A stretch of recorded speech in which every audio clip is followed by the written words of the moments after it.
प्रणाम मित्रों, कैसे हैं आप सब? मैं कामना मिश्रा दिल्ली से आपको आज एक कहानी सुनाने जा रही हूँ। इस कहानी के लेखक हैं आदरणीय डॉक्टर आदेश त्यागी जी और स्वर दिया है मैंने यानी कामना मिश्रा ने।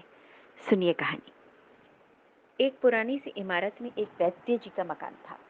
वे परिवार सहित उस इमारत के पिछले हिस्से में रहते थे और अगले हिस्से में दवाखाना खोल रखा था।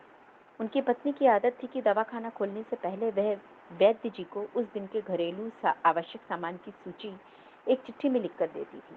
वैद्य जी गद्दी पर बैठकर पहले भगवान का नाम लेते, फिर वे चिट्ठी खोलते, पत्नी ने जो चीजें लिखी होती उनके भाव देखते, फिर उनका हिसाब करते, फिर परमात्मा से प्रार्थना करते कि हे भगवान, मैं केवल तेरे ही आदेश के अनुसार तेरी भक्ति छोड़कर यहाँ दुनियादारी के चक्कर में आकर बैठा हूँ।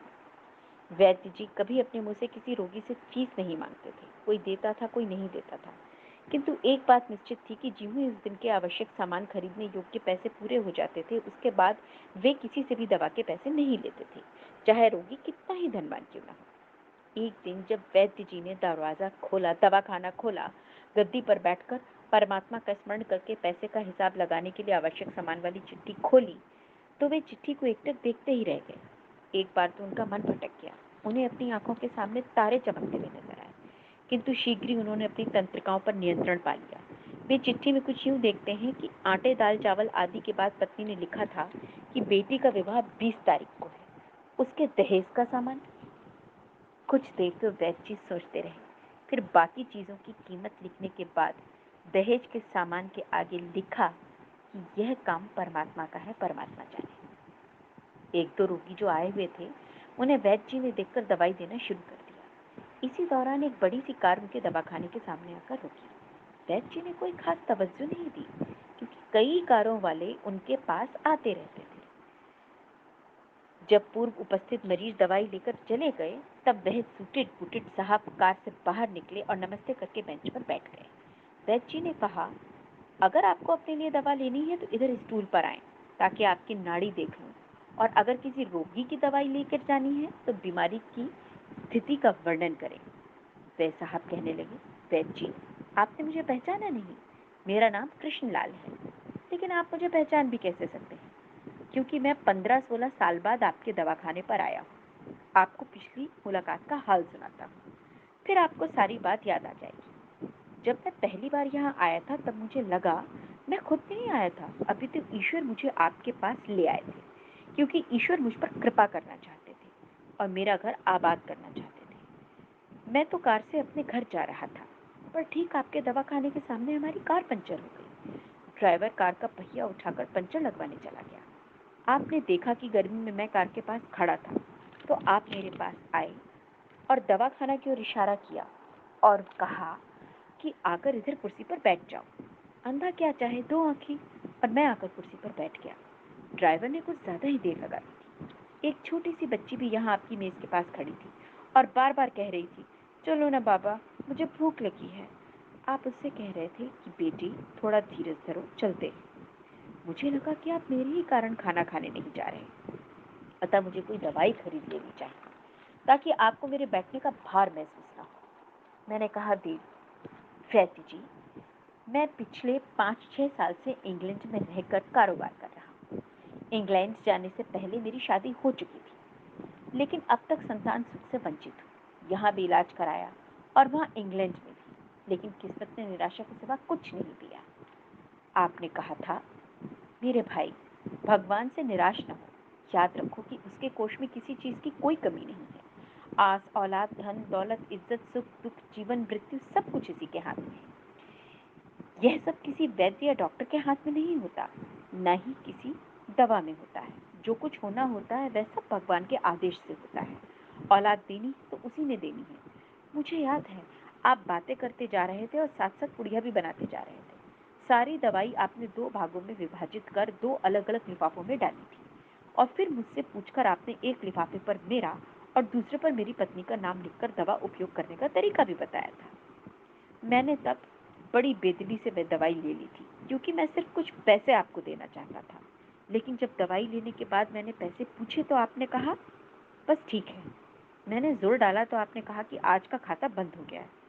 मैंने कहा, मुझे आपकी बात समझ नहीं आई। इसी दौरान वहाँ एक और व्यक्ति आया। उसने हमारी चर्चा सुनकर मुझे बताया कि खाता बंद होने का मतलब यह है कि आज के घरेलू सामान के लिए जितनी राशि वैद्य जी ने भगवान से मांगी थी, वह ईश्वर ने उन्हें दे दी। उनका घरेलू खर्च आज का पूरा हुआ। अधिक पैसे वे नहीं ले सकते।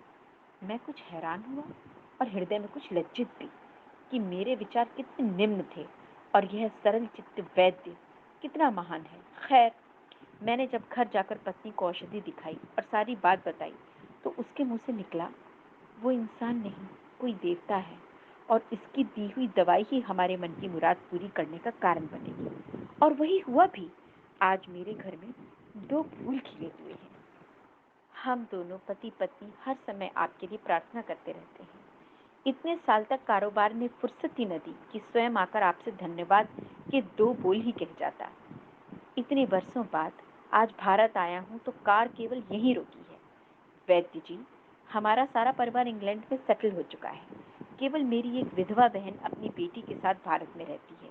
हमारी भांजी की शादी इस महीने की 21 तारीख को होनी है। न जाने क्यों जब जब मैं अपनी भांजी के भात के लिए कोई सामान खरीदता था तो मेरी आंखों के सामने आपकी वह छोटी सी बेटी भी आ जाती थी और हर सामान मैं दोहरा खरीद लेता था। मैं आपके विचारों को जानता था कि संभवतः आप वे सामान न लें, किंतु मुझे लगता था कि मेरी सगी भांजी के साथ साथ जो चेहरा मुझे बार बार दिख रहा है वह भी मेरी भांजी के समान ही है। मुझे लगता था कि ईश्वर ने इस भांजी के विवाह के लिए भी मुझे भात भरने की जिम्मेदारी सौंपी है। वैद्य जी की आंखें आश्चर्य से खुली की खुली रह गईं और वह बहुत ही धीमी आवाज में बोले, कृष्णलाल जी, आप जो कुछ कह रहे हैं मुझे समझ नहीं आ रहा है कि ईश्वर की ये क्या माया है। आप मेरी श्रीमती जी के हाथ की लिखी हुई चिट्ठी देखिए। और वैद्य जी ने चिट्ठी खोलकर कृष्णलाल जी को पकड़ा दी। वहां उपस्थित सभी लोग यह देखकर हैरान रह गए कि दहेज के सामान के आगे लिखा हुआ था, यह काम परमात्मा का है, परमात्मा जाने। कांपती सी आवाज में वैद्य जी ने बोला, कृष्णलाल जी, विश्वास कीजिए कि आज तक कभी ऐसा नहीं हुआ कि पत्नी ने चिट्ठी पर आवश्यकता लिखी हो और भगवान ने उसी दिन उसकी व्यवस्था न कर दी हो। आपकी बातें सुनकर तो लगता है कि भगवान को पता होता है कि किस दिन मेरी श्रीमती क्या लिखने वाली हैं। अन्यथा आपसे इतने दिन पहले ही सामान खरीदवाना आरंभ करवा दिया ना होता परमात्मा ने। वाह भगवान वाह, तू महान है, तू दयावान है। मैं हैरान हूँ कि वह कैसे अपने रंग दिखाता है। वैद्य जी ने आगे कहा, जब से होश संभाला है एक ही पाठ पढ़ा है कि सुबह परमात्मा का आभार करो, शाम को अच्छा दिन गुजरने का आभार करो, खाते समय उसका आभार करो, सोते समय उसका आभार करो कि शुक्र है मेरे मालिक, तेरा लाख लाख शुक्र है। दोस्तों, जो लोग अपने जीवन रथ की डोर परमात्मा के हाथों में सौंप देते हैं, परमात्मा उनके लिए क्या क्या नहीं किया करते। आवश्यकता है बस एक सच्चे हृदय से समर्पण की। इस वीडियो को लेकर आपकी क्या राय है, अवश्य कमेंट करके बताइएगा। धन्यवाद।